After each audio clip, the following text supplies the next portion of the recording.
on your skin, and if your feet are ready for sandal season, or if they're not, Sabrina Posillico from Healing Anthropology has an all-natural foot scrub recipe that will have them looking their best. And you said this is something people mostly have in their pantries that won't cost them that much. Exactly, and it's very easy, and everyone has sugar. Maybe not everyone has mint, but it's pretty easy to get, and I would recommend getting a little pot of it because it grows like a weed, it loves the sun. Right. And limes, which are great deals right now in the supermarket. So, oh, and a little vegetable oil. So basically you just squeeze 3 limes and get the juice, and you have about 2 tablespoons of sugar. Now I recommend regular sugar. Usually I do like a brown sugar for scrubs because it's more moist and less rough. But your feet need a little more rough exfoliating action. So the bigger the so powdered sugar is out though. Powdered sugar is out, brown sugar is out. You could do this. Even that turbinado big sugar might be good for some people. And then I do a little vegetable oil. Yeah. And I usually use olive oil, but because I'm really kind of going for a really nice scent here, you know, olive oil has a wonderful scent, but it's kind of overpowering.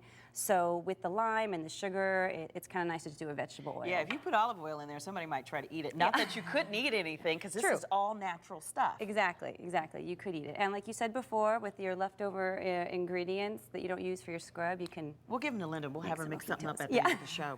Okay. Yeah, so you just pour it all in a bowl.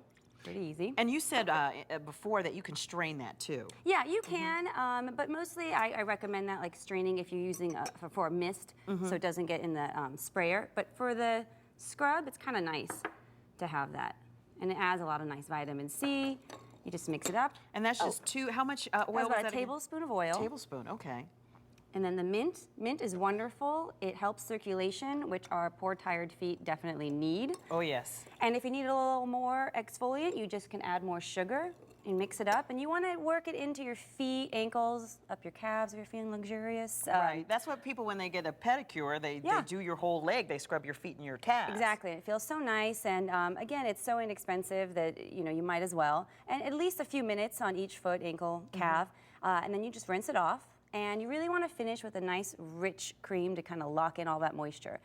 You want to look for one that is very thick and that has jojoba oil or other natural oils in it, like the apricot oil. And I love your lotion. That is, I was just put it just to show you how smooth it goes on. Like I know, and most lotion does go on smooth. True, but this is really nice because it's all natural, really absorbs. And after you exfoliate, you want to use something more natural. Now, if somebody wants to keep up with their feet, because I always do it when I think, ooh, that's looking kind of rough there. Yeah. How often should somebody exfoliate their feet so they can keep on top of it without having to get out the sand, the industrial sander that they have to plug in to get those calluses off? I would say weekly, definitely weekly. And in between that, definitely do a nice moisturizer on your feet. Because, and you know, I brought the clear plastic wrap because that's something really nice to do over the lotion or the cream that you put on your feet. You wrap up your feet in the plastic and you put socks on, because then it won't absorb into your shoes or socks or bedding or anything. It really absorbs into your skin. So if you do that in between the exfoliating, you'll kind of prevent the cracking and the really dryness